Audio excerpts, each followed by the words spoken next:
Hello students, welcome to hello world classes. Previous video में हमने बात की थी फॉर लूप की। इस वीडियो में हम बात करने वाले फॉर लूप के बड़े भैया यानी वाइल लूप की। सो चलिए स्टार्ट करते हैं इस वीडियो को। सबसे पहले हम VS कोड ओपन करेंगे एंड यहाँ पे एक फाइल बनाएंगे वाइल लूप डॉट py। अब हमको समझना है while loop. So what is while loop? तो ये भी एक लूप का टाइप है। अब चलिए पहले इसका सिंटैक्स समझते हैं, तब आपको समझ आएगा कि ये क्या है और कैसे काम करता है। अब फॉर लूप तो आप देख चुके हैं। जैसे हम फॉर में लिखते हैं for i in range 1,11 and colon print i, ऐसा कुछ।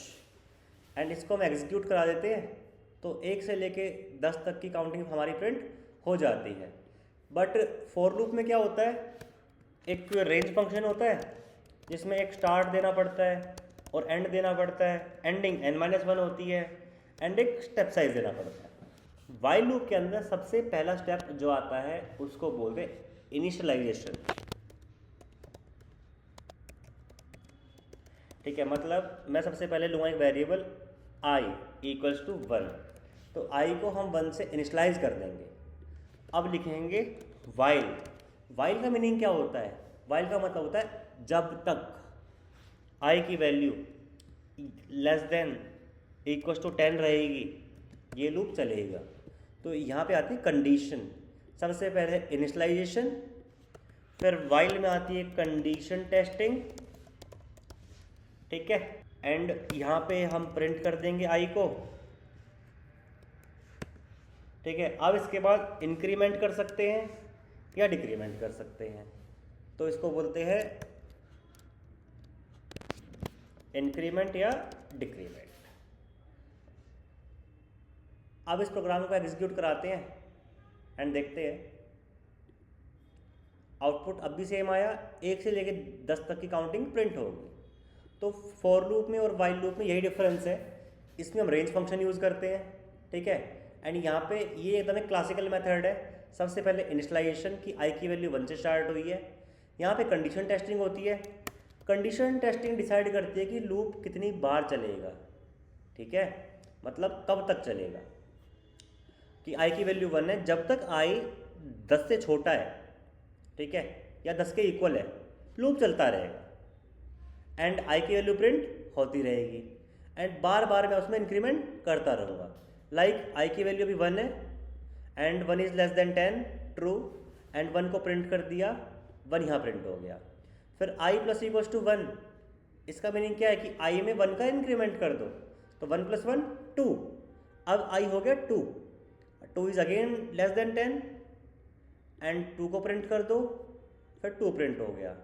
फिर इंक्रीमेंट, फिर हो गया 3, अब फिर 3 प्रिंट हो जाएगा, फिर 3। तो ऐसे करते करते करते 10 तक प्रिंट हो जाएगा। अब क्या होगा, एंड में क्या होगा, यहाँ पे जो वैल्यू है i की वो हो जाएगी इंक्रीज एंड 10 के बाद प्लस 1 होकर क्या हो जाएगी 11। अब मैं चेक करूँगा कि क्या 11 is less than equal to 10। No, 11 10 के इक्वल भी नहीं है, 10 से छोटा भी नहीं है। यहाँ पे ये कंडीशन होगी फॉल्स एंड अब मेरा प्रोग्राम स्टॉप हो जाएगा। तो इसको बोलते हैं हम वाइल लूप। तो फॉर लूप और वाइल लूप में बस सिंटेक्स का ही डिफरेंस है। अब हम समझते हैं कि फॉर और वाइल तो हमने समझ लिया, अब समझते हैं why while loop. Why while loop, अब मुझे 1 से लेकर 10 तक की काउंटिंग प्रिंट करनी है तो मैं प्रेफर करूँगा फॉर लूप को, क्योंकि ये 2 लाइन में काम खत्म कर देता है। एंड यहाँ पे मुझे इसके लिए 3 लाइन लिखनी पड़ती हैं, पहले इनिशियलाइजेशन की, फिर कंडीशन टेस्टिंग की, ठीक है, फिर मैं प्रिंट भी करूँगा, फिर इंक्रीमेंट डिक्रीमेंट, मतलब 3 नहीं 4 लाइन हो गई। एंड 4 से ज़्यादा भी हो सकती हैं जब आप मल्टीपल ऑपरेशंस या मल्टीपल स्टेटमेंट्स आपने अपने वाइल लूप में दी हुई हैं। तो अब बात समझते हैं कि वाइल लूप यूज़ क्यों करें। वाइल लूप को आप तब यूज़ करें जब आपको पता ना हो कि लूप कितनी बार चलेगा। ठीक है, क्योंकि देखो फॉर लूप में क्या होता है, फॉर लूप में range is fixed. Range fixed है, आपको बताना पड़ेगा कि भाई कहाँ से स्टार्ट कर रहे हो, कहाँ तक जा रहे हो, लूप कितनी बार चलेगा। एंड वाइल लूप को हम यूज़ कर सकते हैं एज इन्फिनाइट लूप। फोर को हम एज इन्फिनाइट लूप यूज़ नहीं कर सकते, बट वाइल लूप की खासियत यही है, और यही फोर और वाइल में डिफरेंस है कि वाइल लूप को मैं as a infinite loop use कर सकता हूँ। फॉर एग्जाम्पल, जैसे हमने लिया पिन, पिन इक्वल्स टू 1 2 3 4, ठीक है, तो एक पिन है वो है 1 2 3 4। अब देखो, अब क्या करेंगे, हम इनपुट लेंगे, इनपुट एंटर पिन,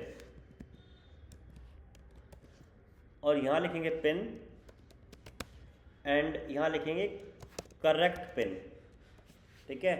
जो करेक्ट पिन है वो ये है। अब मैं यूज़र से एक पिन नंबर एंटर कराऊंगा। अब मैं वाइल में जाऊंगा, यहाँ लिख दूंगा pin not equals to correct pin and colon. अब मैं यहाँ प्रिंट कर दूंगा incorrect pin, try again, and इसी लाइन को मैं यहाँ पे दोबारा टाइप कर दूंगा।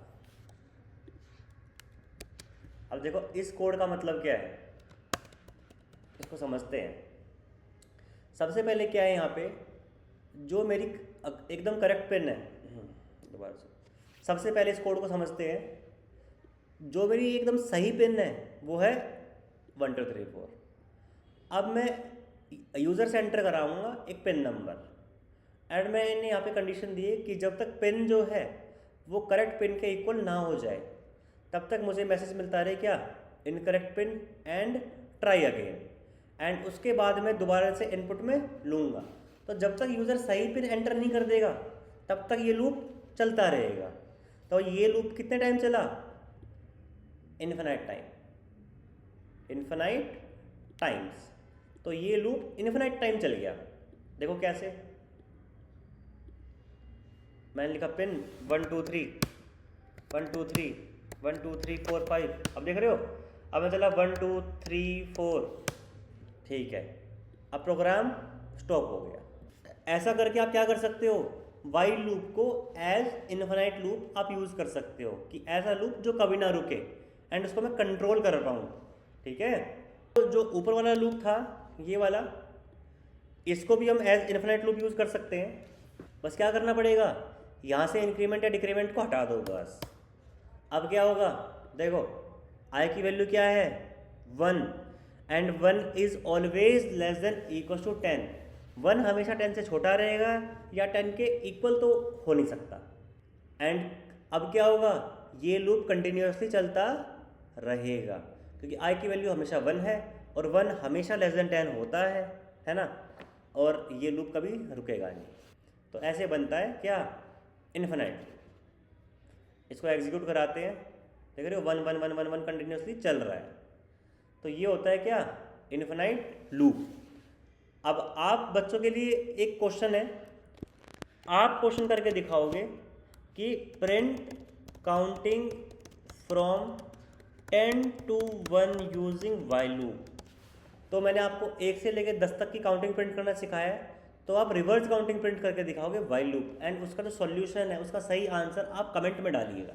बाकी जैसे अपने फॉर लूप के अंदर break, continue and pass statement use की थी, इसके अंदर भी सेम स्टेटमेंट्स हम यूज़ कर सकते हैं। जैसे कि मैं क्या करता हूँ, मैंने यहाँ पे लिखा 1, मैंने यहाँ लिखा i प्लस प्लस, एंड मैं यहाँ पे लिख दूँगा if,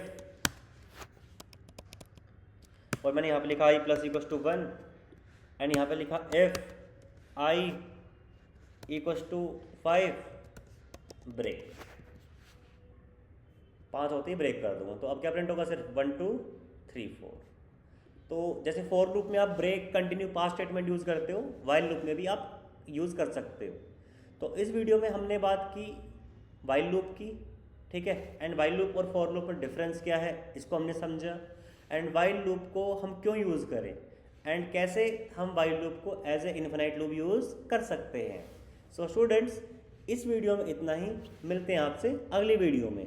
एंड अगली वीडियो आप ज़रूर देखिए, वो बहुत ही इंपॉर्टेंट होने वाली है। मैं आपको फॉर लूप और वाइल लूप के बहुत ही इंपॉर्टेंट क्वेश्चंस के बारे में बताऊंगा उस वीडियो में। सो मिलते हैं आपसे अगली वीडियो में।